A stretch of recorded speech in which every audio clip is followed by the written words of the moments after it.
नमस्कार, मी सुभाष हनुमंते. मित्रांनो, असं म्हटलं जातं माध्यम हे स्वतंत्र असतात, कोण्याही बाजूचे नसतात, समान भूमिका घेतात. पण विशेष करून मी तुम्हाला सांगतो, माध्यम म्हणून जेव्हा भूमिका घ्यायची असते, तेव्हा सत्याची बाजू घ्यायची असते. ज्याच्यावर अन्याय झालेला आहे, जो अन्यायग्रस्त आहे, त्याचा आवाज बनायचा असतो.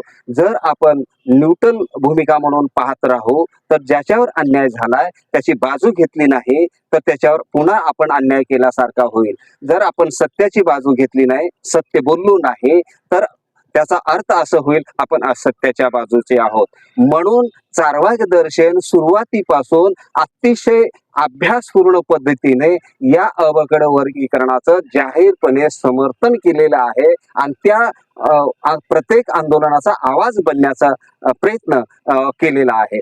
हा व्हिडिओ संपूर्ण पहा, कारण हे संपूर्ण मी एक वेळेस आणखीन दाखवा. हे जी मंडळी आहेत हे सर्वसामान्य कार्यकर्ते नाहीत, तर 20 ते 40 वर्षापासून फुले, शाहू, आंबेडकर, अण्णाभाऊ या सर्व महापुरुषांच्या विचारांना तळागाळापर्यंत पोहोचवण्यासाठी काम करणारी मंडळी आहे. म्हणून यांचं मत काय आहे अतिशय महत्वाचं आहे. याकरिता हे सर्व याचे बारकावे कधी कळतील, तर तुम्ही हा व्हिडिओ संपूर्ण पाहिल्यानंतर. म्हणून विनंती आहे, हा संपूर्ण व्हिडिओ पहा आणि याला जास्तीत जास्त शेअर करा, लाईक करा.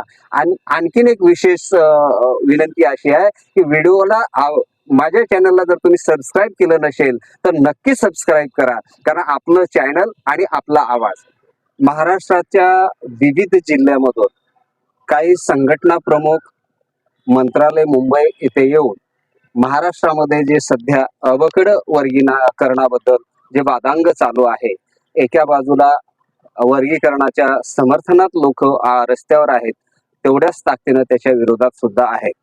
त्या अनुषंगाने महाराष्ट्राच्या मुख्यमंत्र्यांना अवकड वर्गीकरणाच्या समर्थनात जे गेल्या 35-40 वर्षापासून आंबेडकरी चळवळ चालवतात, आंबेडकरी विचाराचे काम करतात. फुले, शाहू, आंबेडकर, लहुजी साळवे, अण्णाभाऊ साठे, मुक्ता साळवे यांच्या विचाराचा प्रसार आणि प्रसार करतात. त्यांच्या विचारांना मध्यभागी ठेवून जे कार्य करतात असे संघटना प्रमुख मंडळी या ठिकाणी उपस्थित आहेत. त्यांचं काय मत आहे वर्गीकरणाबद्दल, त्यांचा दृष्टिकोन काय आहे, आपण थोडक्यात त्यांच्याकडून जाणून घेणार आहोत. सर, आपलं नाव सांगा आणि काय याची भूमिका याबद्दल सांगाल. माझं नाव आहे प्राध्यापक संजय कुमार मांजरमकर आणि बहुजन समाज कर्मचारी महासंघ अर्थात बिसेप या संघटनेचा मी राज्याध्यक्ष आहे.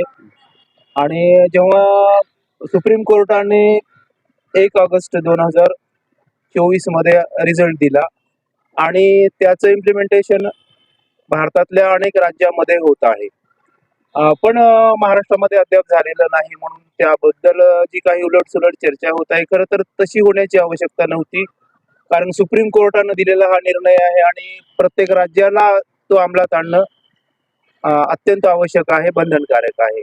आता आमचं असं म्हणणं आहे की राजस्थानमध्ये किंवा कर्नाटकामध्ये ज्या पद्धतीनं अत्यंत लाभवंचित लोकांना घटकांना महत्वाचा न्याय देत अवकड असं 3 भागामध्ये वर्गीकरण केले, त्या पद्धतीचं वर्गीकरण इथे झालं पाहिजे.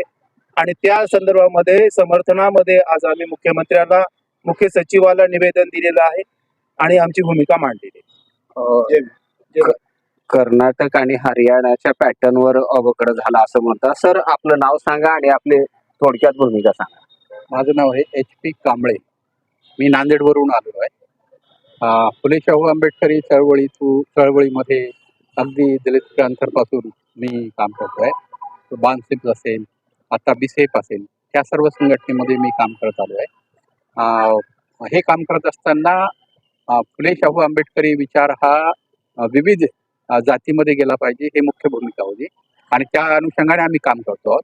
आत्ता ज्या रिझर्वेशनच्या संबंधाने प्रश्न उपस्थित झाला, हाच काय आजचा प्रश्न नाही, अत्यंत जुना प्रश्न आहे. परंतु जी वंचित जात आहे, ज्याच्यावर अन्याय झालेला आहे, वाटतं ते जात आपल्या अधिकारासाठी लढत होती. पण आता लढत असताना या सर्व संघर्षामध्ये सुप्रीम कोर्टाचा निर्णय आला आणि सुप्रीम कोर्टाने हे वंचित घटकांना वर्गीकरण करून त्यांना मिळालं पाहिजे अशा पद्धतीची भूमिका घेतली. तर त्या अनुषंगाने हे विरोधाची भूमिका कुठेच नव्हती. पण नुकतीच विरोधाची भूमिका महाराष्ट्रामध्ये मोठ्या प्रमाणात झाली. वास्तविकतः हे विरोध करण्याची गरज नव्हती, कारण देशातील अनेक राज्यामध्ये हे सुप्रीम कोर्टाचा निर्णय लागू झालेला आहे. आता नुकताच कर्नाटकमध्ये सुद्धा हे अवकडचं वर्गीकरण किंवा तो निर्णय सरकारने मान्य केलेला आहे. तेव्हा विविध राज्यामध्ये मान्य केला आहे, तर तसाच महाराष्ट्रात व्हावा अशी भूमिका आमची होती. सुप्रीम कोर्टाच्या निर्णयाचा आदर करणं हे आपलं काम आहे. बाबासाहेबांनी जी सांगितलेली आहे न्यायाची भूमिका, त्या न्यायाच्या भूमिकेचा प्रमाणे या ठिकाणी इम्प्लिमेंट झालं पाहिजे. फुले शाहू आंबेडकर ज्या तत्वासाठी, ज्या विचारासाठी आपलं जीवन समर्पित केलंय आणि त्या तत्व जेव्हा सामान्य माणसापर्यंत जाते तेव्हा सर्वांना त्याच्यात आनंद व्हायला पाहिजे. परंतु आपले बांधव त्याला विरोध करत आहेत, तर ती योग्य नाही असं आमचं मत आहे. ते विरोध करतात ते योग्य नाही असं सरांचं मत आहे. सर, आपली काय याबाबत भूमिका आहे? आपण थोडक्यात आपलं नाव आणि संघटना सांगून आपली भूमिका थोडक्यात मांडा. नमस्कार, जय लवजी, जय भीम. मी अशोक अल्लाट, जनहित लोकशाही पार्टी अध्यक्ष. महाराष्ट्रामध्ये ज्या पद्धतीचं वातावरण या आरक्षण विरोधी ज्या लोकांनी पेटवलंय त्या लोकांना मला सांगायचं आहे, गेले 70 वर्ष या आरक्षणाचा फायदा आपण सर्वात जास्त प्रमाणामध्ये घेतलेला आहे असं आम्ही नाही तर सर्वच लोक बोलतात. आणि म्हणून तुम्हाला तो जास्त फायदा मिळतो म्हणून तुम्ही आरक्षणाला विरोध करता का, असा आमचा खडा सवाल महाराष्ट्रातल्या या सर्व लोकांचा आहे. आरक्षणाचं वर्गीकरण होत असताना सुप्रीम कोर्टाचा आदर करणं फार गरजेचं होतं आणि गरजेचं आहे. आता तिथून आपल्याला परत माघार नाहीये, कारण 7 बेंचांनी आपल्याला दिलेला हा जो काही निर्णय आहे तो तिथून आता आपल्याला मागे येता येत नाही. आणि म्हणून या सरकारला आमची सर्वांची विनंती राहील की तुम्ही ताबडतोब हे आरक्षणाचं जे उपवर्गीकरण आहे ते क या प्रमाणामध्ये केलं पाहिजे. आणि जी लोकसंख्या आमची 61ची आहे जनगणना, त्यानुसार आम्हाला हे आरक्षणाचं वर्गीकरण करणं गरजेचं आहे. महाराष्ट्रामध्ये आम्ही सर्व संघटना आणि पक्षाच्या माध्यमातून आम्ही जनआंदोलन करण्याच्या तयारीमध्ये आहोत. या सरकारने ताबडतोब त्याचा निर्णय घेऊन याची दखलपात्र नोंद घ्यावी, यासाठी आज आम्ही निवेदन दिलेलं आहे. धन्यवाद. या अवकड वर्गीकरणाचे दखलपात्र नोंद घ्यावी असं मत आहे. आपल्या बरोबर श्रीकांत शिंदे आहेत. आपण या विषयाकडे कसं बघताय आणि तुमच्या संघटनेची काय भूमिका आहे? महाराष्ट्रामध्ये जे काही गेले 20-25 वर्षापासून ज्या भावना होत्या उपेक्षित समाजामधल्या माणसांच्या, त्या भावनेला कुठंतरी सुप्रीम कोर्टाने न्याय देण्याच्या भूमिकेतून निर्णय घेतलेला आहे. आणि म्हणून हा निर्णय सर्वसमावेशक असावा. या निर्णयाच्या माध्यमातून उपेक्षित असणाऱ्या घटकाला न्याय मिळावा. सब समान तो देश महान असं म्हणण्यासारखी भूमिका राबवली झाली पाहिजे. आणि जे आमच्या भूमिकेला विरोध करणारे माणसं आहेत समजा, त्यांना मला असं सांगायचं आहे की या देशामध्ये फुले शाहू बाबासाहेब यांची विचारधारा जोपासणारे आणि या विचारधारेवर काम करणारे, जिनकी संख्या जितनी भारी उसकी उतनी भागीदारी, ही जर फॉर्म्युला या देशामध्ये लागत होत असेल आणि या फॉर्म्युल्याला तुम्हाला जर ऍक्सेप्ट करायचं नसेल आणि समानता येऊ द्यावी अशी वाटत नसेल तर हे विरोध करणं योग्य वाटत नाही. जो मूळचा घटक या गावकोसाच्या बाहेर राहणार आहे तो न्याय प्रक्रियेच्या, शिक्षणाच्या माध्यमातून, नोकरीच्या माध्यमातून मुख्य प्रवाहामध्ये येत असेल तर याचा आपण सर्वांनी मिळून स्वागतच करायला पाहिजे. आणि फुले शाहू बाबासाहेब अण्णाभाऊंना जे अपेक्षित होतं ते घडत आहे, त्याबद्दल सर्वांनी एकोप्याने आणि दिलाने ह्याचं स्वागतच करायला पाहिजे असं मला वाटतंय. या पद्धतीनं या समाजामध्ये भूमिका रुजणं आवश्यक आहे. या द्वेषातून कुणीही कुणाच्या भावना दुखवू नये असं आम्हाला प्रामाणिकपणानं वाटतंय. उपवर्गीकरणाचा जो मुद्दा आता पुढे आलेला आहे, त्या मुद्द्यासाठी आम्ही गेल्या 17-18 वर्षापासून ही मागणी महाराष्ट्रातच नाही तर दिल्लीच्या जंतर मंतरवर देखील आम्ही दलित युवक आंदोलनाच्या माध्यमातून ही मागणी पहिल्यांदा पुढे आम्ही आणलेली आहे. आणि आता विरोध करणारे विरोध करतील, पण हा वंचित समूहाच्या पर्यंत आणि जो त्याच्यापासून वंचित झाले त्यांच्यापर्यंत आरक्षणाचा लाभ मिळालाच पाहिजे. आणि ह्यासाठी आजूबाजूच्या राज्यामध्ये जर त्या ठिकाणचं सरकार करतंय तर आपल्या देखील महाराष्ट्रातल्या सरकारने हे केलंच पाहिजे आणि आरक्षणाचा लाभ सगळ्यांना मिळाला पाहिजे. आरक्षणाचा लाभ सर्वांना मिळाला पाहिजे असं एकंदरीत सर्वांचं मत आहे. सर, आपण कुठून आलात आणि आपलं नाव आणि संघटना आणि आपल्या संघटनेची काय भूमिका हे थोडक्यात सांगा. तर मी डॉक्टर बोयाळे HP नांदेडहून आलेला आहे. बहुजन भारत पार्टी या पक्षाचा कार्यकर्ता आहे.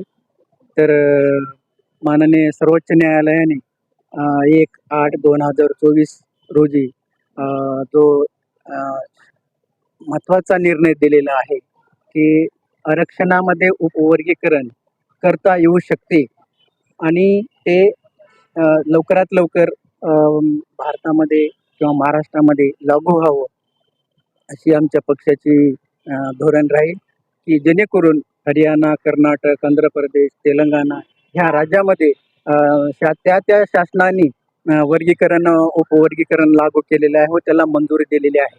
त्याचप्रमाणे महाराष्ट्रामध्ये हे पण ह्या उपवर्गीकरणाला तात्काळ मंजुरी देऊन अतिवंचित जे लोक आहेत त्यांना न्याय द्यावा आणि विशेष करून उपवर्गीकरण झाल्यानंतरच ती मेगा भरती करण्यात यावी अशी आमच्या पक्षाची हे राहील. जे महाराष्ट्र शासन आता सध्या नोकर भरती करणार आहे, अवकडे वर्गीकरण झाल्यानंतरच ही मेगा भरती करण्यात यावी अशी भूमिका कार्यकर्त्यांची या माध्यमातून समोर येते. आपल्या बरोबर सत्यशोधक आघाडीचे संस्थापक सचिन बगाडे आपल्या बरोबर आहेत. सचिन बगाडेंची ओळख पुणे परगाण्यामध्ये कॉम्रेड शरद पाटील यांच्या आखाड्यामध्ये तयार झालेला एक कार्यकर्ता आहे अशा पद्धतीची ओळख आहे. त्यांच्या नेतृत्वामध्ये किंवा त्याच्या काम करण्याच्या पद्धतीमध्ये सुद्धा ती गोष्ट दिसून येते. परंतु सचिन बगाडे नेहमी फुले, शाहू आंबेडकर, विशेष करून मुक्ता साळवे यांच्या विचारावर विशेष करून फोकस देऊन काम करताना दिसतात. बऱ्याच दिवसापासून या चळवळीशी त्यांचा संबंध आहे. या अवघड वर्गीकरणाचा बारकाईनं अभ्यास केल्याचं आपण त्यांच्या लेखनातून, त्यांच्या वक्तव्यातून आपणाला बऱ्याच वेळा ऐकायला आणि वाचायला मिळाला असेल. या पार्श्वभूमीवर कट्टर आंबेडकरवादी म्हणून ही त्यांची एक ओळख आहे. हे सर्व सांगण्याचं कारण एवढ्यासाठी आहे की महाराष्ट्राचा बौद्ध समाज असं म्हणतोय की अनुसूचित जात हे एकजिनसी आहे आणि जेव्हा इंग्रजांनी या जातीला एका समूहामध्ये गठीत केलं तेव्हा त्याचा निकष एक होता की ही जात एकजिनसी आहे. जर एकजिनसी असेल तर एक दुसरं वास्तव्य असं आहे की आजपर्यंत या जातीमध्ये रोटी बेटी व्यवहार होताना दिसत नाही.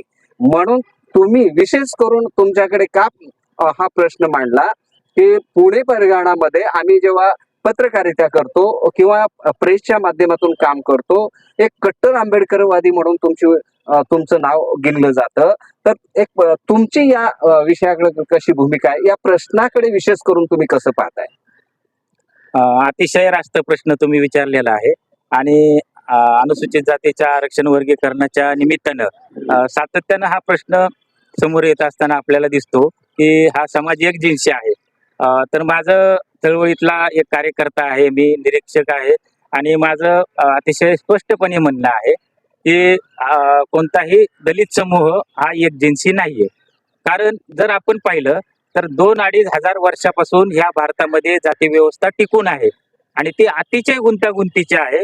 ती जातीत पोट जातीत विभागलेली आहे आणि ती पोट जातीत विभागली असल्यामुळं आपण जर पाहिलं तर प्रत्येक जातीचं, गावगाड्यातल्या प्रत्येक जातीचं सांस्कृतिक, भौतिक, सामाजिक परिस्थिती ही वेगवेगळी असलेली आपल्याला दिसते. हा एक पहिला महत्वाचा मुद्दा. आणि जे म्हटलं जातं की एक आहेत, तर आपण जाती व्यवस्थेच्या वरच्या उतरंडीतून जर निरीक्षण केलं तर ते वरच्या उतरंडीतून जर निरीक्षण केलं तर खालचे सगळे दलित एक आहेत, सगळे भटके एक आहेत असं ते निरीक्षण असतं.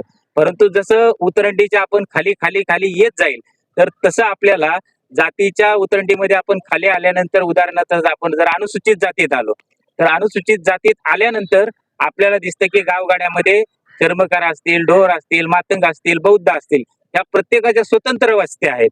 आणि प्रत्येकाच्या स्वतंत्र वस्त्या, प्रत्येकाचं कल्चर वेगळं, सामाजिक परिस्थिती वेगळी आणि भौतिक परिस्थिती वेगळी आहे. त्याच्यामुळं हे जाती व्यवस्थेची लक्षणं जी आहेत ती लक्षणं प्रत्येक जातीची वेगवेगळी आहेत आणि म्हणून प्रत्येक जातीचा आपल्याला जो असं म्हटलं जातं की एकजिन्सी आहे, तर ती अजिबात एकजिन्सी नाही, तर वरच्याच्या नजरेतून एकजिन्सी आहे. त्याच्यामुळं आपण समजून घेतलं पाहिजे की हा सर्व शोषितांच्या आरक्षणाची अंमलबजावणी करण्यासाठी एकत्रित आणलेला हा वर्ग आहे, ते एकजिन्सी अजिबात नाही.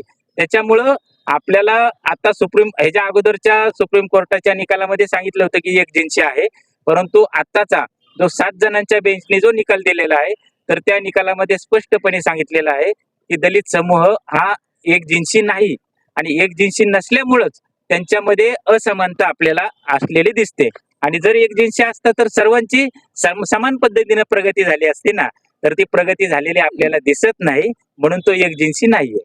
यात आणखीन एक प्रश्न सध्या या वातावरणामध्ये मोठ्या प्रमाणे उचलला जातोय, त्याची चर्चा केली जाते, ते म्हणजे जर अवकड वर्गीकरण झालं तर अनुसूचित जातीमध्ये त्याचे टप्पे पडतील आणि हा समाज, हा समूह दुभंगला जाईल, हे एकसंघ राहणार नाही, आपल्या न्याय अधिकाराकरिता एकसंघ होऊन लढणार नाही.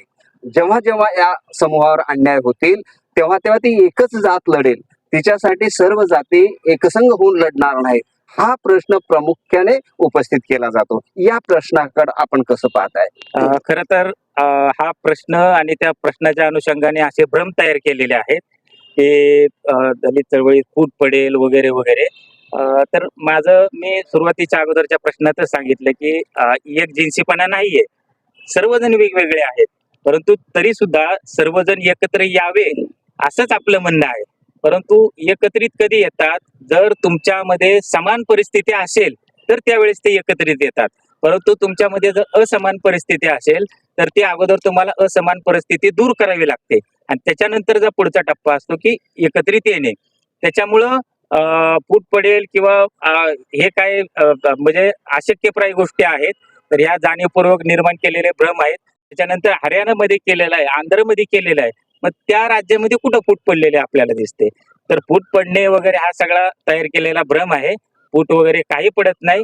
उलट माझ्यासारख्या चळवळीतल्या कार्यकर्त्याचं म्हणणं आहे की जे असमान परिस्थिती आहे ते असमान परिस्थिती दूर होऊन सर्वजण एक गट्टा दलितांची जर एक ताकद व्हायची असेल, तर उदाहरणार्थ एकत्रित आहे तुम्ही कसे म्हणता, सर्वांची सामाजिक, सांस्कृतिक, भौतिक परिस्थिती एक पाहिजे ना, पण ती एक नाहीये.